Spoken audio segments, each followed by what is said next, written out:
अस्सलाम वालेकुम everyone. Hopefully आप सब ठीक ठाक होंगे और खैरियत से होंगे। तो आज का व्लॉग है जो वो डिफरेंट होने वाला है, क्योंकि आज मैं आप लोगों के साथ शेयर करने वाली हूँ अपनी ईद रूटीन। मैंने इस व्लॉग को इसलिए भी रिकॉर्ड किया है क्योंकि एक तरह से मेरी मेमोरी सेव हो जाएगी। तो ये क्लिप्स बनाना स्टार्ट किए थे मैंने मॉर्निंग से, ईद वाले दिन मॉर्निंग से। चांद रात को हमने बनाई हुई थी बिरयानी और सुबह उठते ही नमाज वगैरह पढ़ने के बाद मैं आ गई थी किचन में और यहाँ पे मैं बना रही थी सवैयाँ। क्योंकि हमारे यहाँ इस तरह से करते हैं कि नमाज़ पढ़ने से पहले सवैयाँ वगैरह कुछ मीठा खा के तो जाते हैं नमाज़ पढ़ने के लिए। यूजुअली इस तरह से होता है कि हम लोग ईद वाले दिन ज़र्दा बनाते हैं, लेकिन चूंकि इस दफ़ा हमें निकलना था गांव के लिए तो सवैयाँ वगैरह बना के खा के और हम रेडी होके निकल गए थे ताकि टाइमली हम लोग गांव पहुंच सकें और सबसे ईद मिल सके। और यहाँ पे मैं नाश्ता करने लगी थी। मैंने लिया था सवैयाँ, बिरयानी थी जो, और साथ में था रायता। और नाश्ता करने के बाद मैं चली गई थी रेडी होने के लिए और मैं आज ईद के फर्स्ट डे पहन रही थी स्काई ब्लू कलर में ये लॉन्ग शर्ट थी और इसके साथ प्लाजो ट्राउज़र था। और जैसा कि आप लोगों को पता है कि आजकल स्लीव्स पे हैंगिंग्स जो हैं वो कितनी इन हुई हुई हैं। तो इसकी स्लीव्स कुछ इस तरह से थे और बाजुओं पे भी और दामन में दोनों पे हैंगिंग्स लगी हुई थी। और ये रहा इसका ट्राउज़र। ट्राउज़र में प्लाजो ट्राउज़र था जो नीचे से थोड़ा ए लाइन शेप में होता है और ट्राउज़र पे कुछ इस तरह से लेस लगी हुई थी और सेम इसी तरह की लेस बाजुओं पे भी लगी थी। अच्छा, आप लोग बताएं कि आप लोगों की ईद कैसी गुजरी और आप लोगों ने क्या कुछ किया ईद पे। और मेरी इस ड्रेस के साथ ब्लू और स्काई ब्लू कंट्रास्ट में दुपट्टा था। और कैन यू बिलीव कि मेरी ईद वाले दिन की कोई पिक्चर नहीं है सिवाय एक के जो मैंने मिरर में ली थी और घर में ही ली थी, क्योंकि इतनी जल्दी जल्दी में हम लोग तैयार हुए थे, बच्चों को तैयार किया, खुद तैयार हुए और बस टाइम ही नहीं मिला पिक्चर्स वगैरह लेने का। और जब मैं गांव पहुंची तो वहाँ पे भी कज़न्स वगैरह अपनी पिक्चर्स वगैरह लेके फ्री हो चुकी थी और मेरे कपड़ों पे भी सिलवटें आ चुकी थी, तो मैंने फिर रहने दिया। तो मैंने फिर कोई पिक्चर नहीं ली अपनी इस ईद पे। और शूज़ में मेरे पास दो चॉइस थी, एक ये फ्लैट में था और second one was block heal.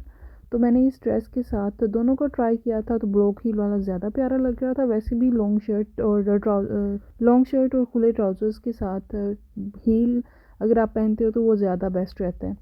तो मैंने हील को ही कैरी किया था। और जैसे ही भाई लोग नमाज़ पढ़ के आए तो हम लोग रेडी हो गए थे और निकल आए थे गांव के लिए।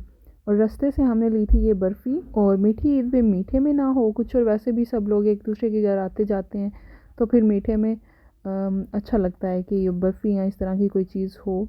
क्योंकि मेरा जो ददयाल है और ननियाल है वो दोनों गांव में है, तो इसीलिए फिर आना जाना लगा रहता है सबका। ईदी देने और ईदी लेने का सिलसिला है वो जो जारी सारी रहता है। लें जी, बातें करते करते हम लोग पहुंच गए हैं गांव में। लेकिन क्या ही अच्छा होता कि बातें करते करते हम लोग गांव पहुंच जाते। हमें ऑलमोस्ट 4 to 5 घंटे लगते हैं गांव पहुंचने में। और वैसे भी गांव की ईद की तो बात ही अलग होती है। और बचपन में जब हम लोग सब कज़न्स छोटी थी तो हम लोग ईदी लेके ना सबसे तो शॉप पे चले जाया करते थे और फिर इतने इतने शॉपर हमारे हाथ में होते थे। फिर हम लोग बाहर जाते थे खेतों की तरफ और हम वहाँ बैठ के अच्छे से खा पी के आया करते थे। पहले तो ये सिस्टम नहीं होता था कि आपने पिक्चर्स लेनी है बचपन में, बस हम लोग इस तरह से एंजॉय किया करते थे तब। तो जब हम कज़न्स बड़ी हो गई तो हम लोग ईद के लिए रेडी हो के नमाज़ पढ़ने के बाद गांव में ये सिस्टम होता है कि आप लोगों के सब घर आसपास होते हैं, इकट्ठे घर होते हैं। तो फिर हम सबके घर, चाचू के घर, मामू के घर, हम सबके घर जाते थे ईद मिलने के लिए। और हम लोगों ने ईद को बहुत इंजॉय किया और मुझे लगता है ईद को इंजॉय भी करना चाहिए। और फिर रात में हम सब कज़न्स ने पिज़्ज़ा मंगवाया था। ये था SFC का क्राउन क्रस्ट वाला पिज़्ज़ा। ओहो, ये तो दूसरा। Hello, good morning. ईद मुबारक। Hello, good morning. ईद मुबारक। और यहाँ पे मेरी छोटे कज़न का माइक का टॉय था, वो जो आप बात करते हो उसको रिपीट करता है। तो ऐसे ही हम मजाक कर रहे थे एक दूसरे के साथ इस तरह। तो ये थी मेरी ईदी, आप लोग खुद ही काउंट कर लें।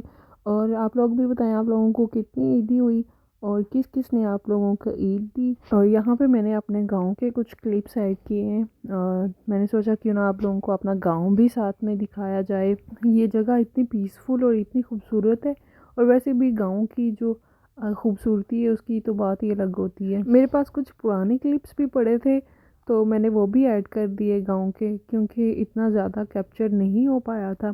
एक दूसरे से मिलना जुलना और बातें शातें, खाना पीना, इसी में टाइम ज़्यादा जो है वो गुजर जाता है। और ऐसा होता है कि जब आप काफ़ी टाइम बाद इकट्ठे हुए हों तो फिर आपका ज़्यादा फोकस ये होता है कि आप एक दूसरे के साथ टाइम ज़्यादा स्पेंड करो। और मुझे कमेंट सेक्शन में बताइएगा कि आप लोग कहाँ कहाँ से मेरा व्लॉग देख रहे हैं और आप लोगों को मेरा गांव कैसा लगा। हम लोग जब भी गांव जाते हैं तो हमारा इतना दिल वहाँ पे लग जाता है कि फिर हम आते हुए ना थोड़े इमोशनल हो जाते हैं, क्योंकि सब रिलेटिव्स वहाँ पे हैं।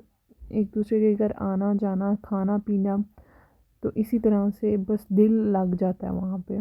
और अल्हम्दुलिल्लाह ईद पे बहुत मज़ा आया। हम लोग ईद के फर्स्ट डे ही गांव चले गए थे और सेकंड डे हम लोग वहीं पे रहे और थर्ड डे हम लोगों ने वापस आना था पिंडी के लिए।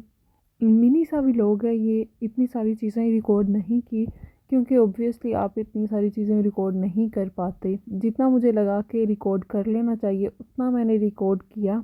एंड होप सो आप सब लोगों का भी ईद का दिन बहुत अच्छा गुजरा होगा। और ईद के थर्ड डे यानी मंडे को हम लोग निकल आए थे अपने घर के लिए। और आप लोगों के साथ भी ऐसा होता होगा कि जब ईद या किसी भी इवेंट के लिए किसी दूसरे शहर में मूव करना होता है तो एक पूरा हफ्ता पैकिंग में लग जाता है और उस वापस आने के बाद एक पूरा हफ्ता अनपैकिंग में लग जाता है। लेकिन खैर बैक टू रूटीन और सारी चीज़ें सेट होने में थोड़ा सा टाइम लगता है, 3-4 दिन तो लगेंगे।